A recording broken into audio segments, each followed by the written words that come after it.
His name is Eli Edwards. Video got about 4.5 million Like, I know views. he shrugged it off, but it's still kind of like for me, how the people are playing it out. They're like, oh, you should just took it. Nah, I would have just said like, nah. He's the dude Edwards who was recorded. He was a former Colorado State defensive end, and he ran into Cam at the ticking counter, and he recognized him. Newton missed his initial fight. He missed his initial flight. And again, it was a connection through Dallas, so it was a 10-hour flight on a dude his size, and he offered $1,500 to get the exit row seat, the aisle seat, pretty much. And it actually wasn't first class. He was so coach. It was regular. It was coach. They were both in coach. Economy. Nah, yeah, man. So. I wouldn't give up that 50. I wouldn't give him my seat. I'm sorry. He walked back to his because seat. I probably also traveling and doing work.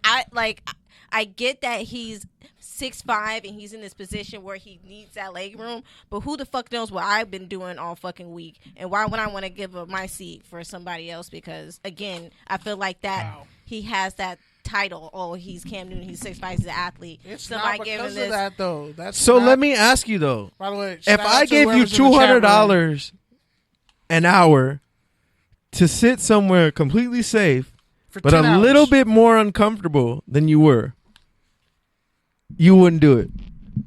If you know I'm taller than you, got longer legs than you, and I fuck all that. No, fuck all that. I'm just saying, if I gave you $200 an hour for 10 hours to sit a little bit more uncomfortable, you're already considering it. You would do it. No, I actually wouldn't. So if someone's like, hey, here's $200 to do what you're already doing, just a little bit more uncomfortable, you wouldn't do it.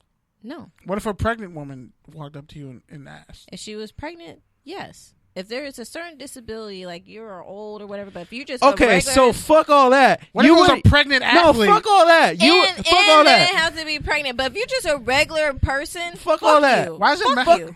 Fuck all that. You would wait. Hold up. You would do it for free for a disabled or a pregnant person. Yes, but you wouldn't do it for $2. No, for a dude who's 6'5" and almost 3 times your size, man. And actually, no, that's foolish. I'll take that $2 and have a good ass vacation. Hey, bro, thank you for that $1,500. I hope you sleep nice. I ain't want no autographs. Nah, fuck all that. Can I get a picture real quick though? When he said $1,500, I would have been like, I'll do it. I'll do it for $2. I'll do it for $2,500. Why are you going up in price? You could have just said $3. Because you are what you negotiate, like you always say. That's true, but I would have just said, yo, I need $2. I do it for $2. And be done with it. I'll be for $2. Shit, I'll fluff and you bro, my big ass is I'll give you my peanuts. No one knows that guy's situation, how he got to that flight, where he needs to be, anything. So they was on the same flight. It doesn't matter. It doesn't matter. I'm not. It's both everybody knows how goddamn uncomfortable that goddamn middle seat is. So no, I'm not paying. Okay, the smallest girl in the room gonna tell us how uncomfortable the middle seat is. If you get Excuse me, hold on, let me tell you about my experience. Like you know the struggle. Yes, like you've ever I know felt the that. struggle. I had a 14-hour flight coming back from Japan all the way to motherfucking LA. Language. And excuse me. Someone's and mad. this I had an opportunity to have an open seat because that person didn't come. But some motherfucking Asian's girlfriend, excuse me, I know I sound racist. Some Chinese dude's girlfriend came and sat down, and I had to be uncomfortable for the rest of the seat for the fucking free. So I understand. So no, fuck that. That sounds like you have some really pent up aggression. Yeah. Like because I didn't get any sleep. And they were time PDAing? change. They were doing doing too much Yes, they were all fucking snuggling and shit. So I said, fuck you it's guys. Not their I had fault my that knee. you wasn't booed up. That's your fault. No, I don't care about being booed up. So what you mad at them for? Because they I had a 14-hour flight. You mad at a 14-hour flight? And I couldn't sleep. No one told you to go to Japan. I couldn't sleep. He could have screwed up. Take some fucking Ritalin or Adderall. Take a sleeping pill. Because I was in a whole different country, they don't have that shit. I was already. I know people who went to Japan. You can get some drugs in Japan. No, but I'm not risking my brother's military status. Fuck that. You ain't got to get it from your brother. You get it from somebody else. I know, but no. They got a McDonald's in Japan. They don't have a fucking. They don't have a liquor store anywhere. I was. Yeah, you're right, but still. Okay, see right there. But I was still fucking uncomfortable, so I put my knee on that bitch's fucking back for the rest of the. Yeah.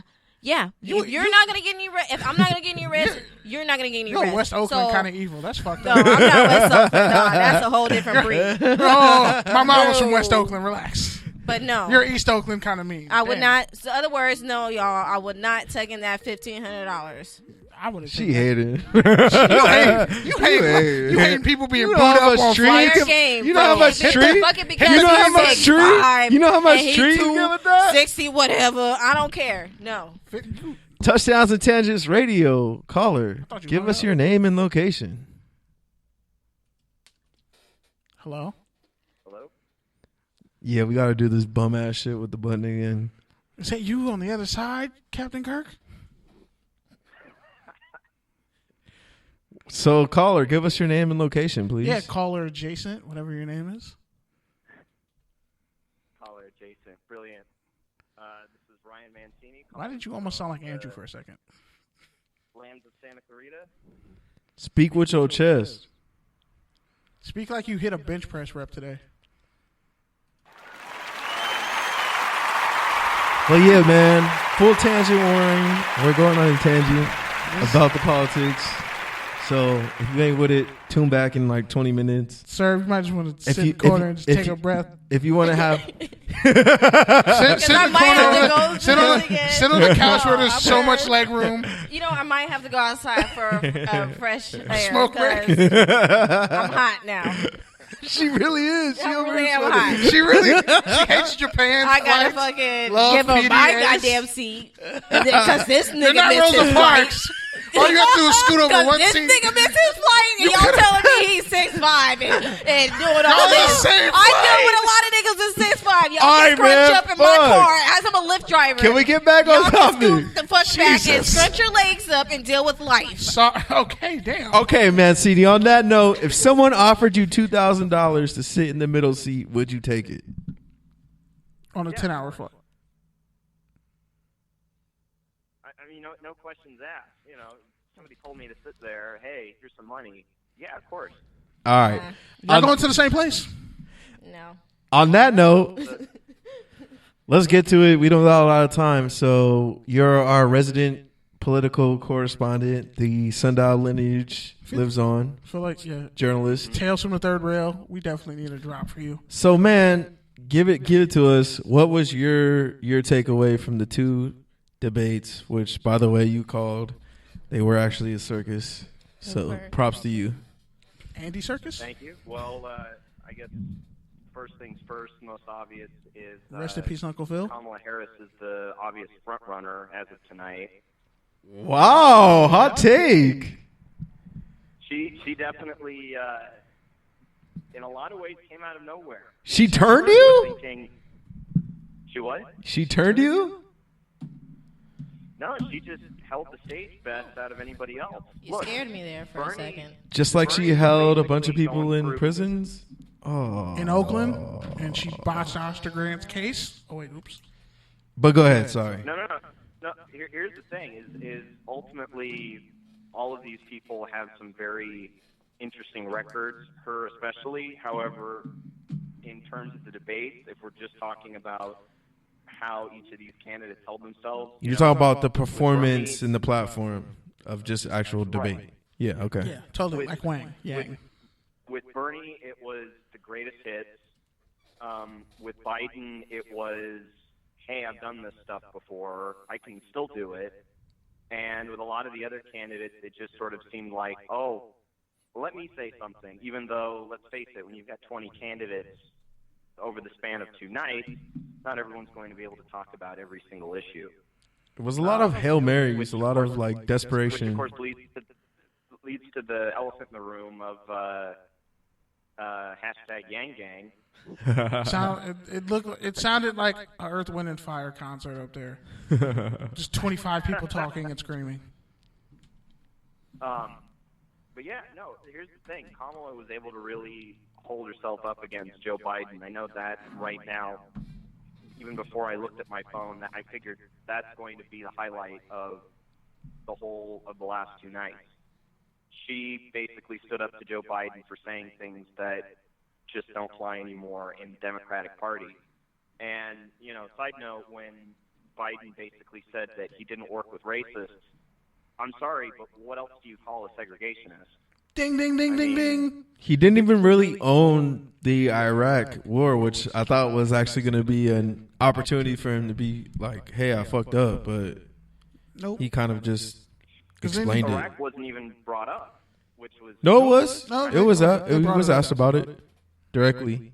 He's just trying to stay away from certain things because they're going to probably play dirty and bring his kids into it. Yeah, no, they asked Especially him. with the They asked him drug reform directly bill. about it, specifically him, which I was actually surprised.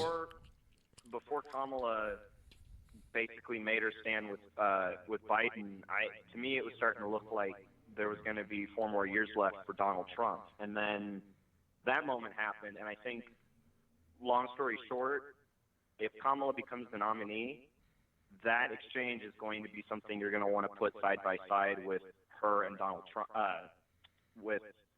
If she were to go up against Donald Trump moving forward, just because even though Biden and Trump are 2 very different people, their records on race and on criminal justice kind of overlap with each other. Almost and while identical. I'm not saying Kamala has a squeaky clean record, she might be able to carry on the kind of presidential je ne sais quoi of being on the debate stage. So, what are you looking for now, moving forward, headed towards the next debate? What are you monitoring? Well, first off, less candidates. Okay. I do think that this whole idea that we need to have all of these great choices and, anybody can beat Donald Trump. Number one, the political game has changed. And we basically saw 20 people behave like politicians, even the ones who aren't politicians, like Andrew Yang and Marianne Williamson. But in terms of the next few debates, it's really going to rely on how much more Americans can actually understand every candidate. And let's face it, I think there will be a reckoning at some point in terms of Kamala's own record as a prosecutor in relation to Pete Buttigieg's record as mayor, in terms of Eric Logan's death in South Bend, and Joe Biden's record on busing and, making these Draconian drug claims laws. that working with segregationists is somehow a good idea. Everybody's going to be tested, and I think you're going to start seeing people get whittled out just because they can't crack under the pressure, or they just have nothing to offer. I mean, Tim Ryan, he's my first. I think he's going to be the first one to go. And I hate to say it, Pete. I do think Andrew Yang could wind up going after these next debates, because he really didn't seem like he had much to offer, nor did he really project himself. But I think that was his strategy. I mean, obviously I'm a stan, but I'm just saying I think that's pretty much what he said his strategy was, because I think they said only 16% of Democrats even know who he is.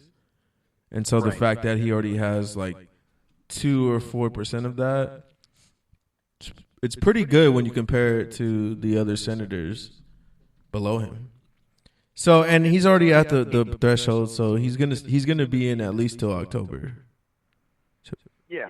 So, but I think the other thing you got to remember with him and even with Marianne Williamson is they fit into the same vein that Donald Trump fit in 2016 and 2015, in that they're oddities, they're outsiders, and that's something that Democratic voters are curious about. I do think that despite a lot of the mixed reactions on Twitter and across the board, I think having candidates that were speaking Spanish during the first debate, I saw some people I know say it was pandering. I saw, CNN Spanish language journalists basically saying it was a kind of welcoming take. You know what? It's refreshing, and at the same time, it's just the way that the political game works now, where you're going up against a president who probably doesn't even know how to say hello in Spanish. So, I do think that it's going to be very whittled down. You're going to see a lot more candidates try to make their case and then ultimately realize, you know what, it's not worth it. And we see where it goes. I mean, I certainly